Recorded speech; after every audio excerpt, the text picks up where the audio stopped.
சபரிமலை ஐயப்பன் கோயிலில் மண்டல மகர விளக்கு பூஜைகளுக்கான ஆன்லைன் முன்பதிவு இன்று தொடங்குகிறது.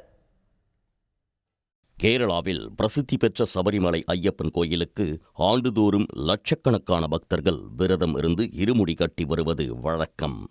இவர்களுக்காக பல்வேறு முன்னேற்பாடுகளை தேவசம் போர்டு செய்து வருகிறது. இந்த ஆண்டு மண்டல பூஜை மற்றும் மகர விளக்கு பூஜை காலத்தில் நாள்தோறும் 90,000 பக்தர்களை அனுமதிக்க தேவசம் போர்டு முடிவு செய்துள்ளது. அவர்களில் 70,000 பேர் ஆன்லைன் மூலமும் 20,000 பேர் ஸ்பாட் புக்கிங் மூலமும் அனுமதிக்கப்பட உள்ளனர். முன்பதிவு செய்ய விரும்புவோர் sabarimala.kerala.gov.in என்ற இணையதளத்தை அணுக வேண்டும்.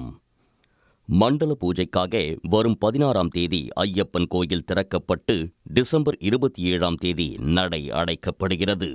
மகர விளக்கு பூஜையை ஒட்டி டிசம்பர் 30ஆம் தேதி மீண்டும் கோயில் நடை திறக்கப்படும்.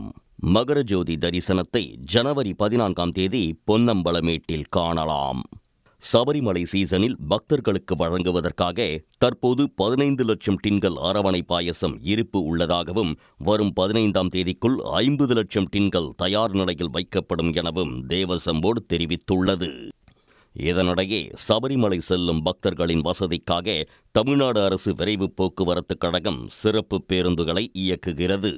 நவம்பர் 16ஆம் தேதி முதல் ஜனவரி 16ஆம் தேதி வரையில் சென்னை கோயம்பேடு, கிளாம்பாக்கம், திருச்சி, மதுரை மற்றும் கடலூர், புதுச்சேரி ஆகிய இடங்களில் இருந்து பம்பைக்கு அதிநவீன சொகுசு மிதவை பேருந்துகள், குளிர்சாதன பேருந்துகள் மற்றும் குளிர்சாதனமில்லா இருக்கை மற்றும் படுக்கை வசதி உள்ள சிறப்பு பேருந்துகள் இயக்கப்பட உள்ளன.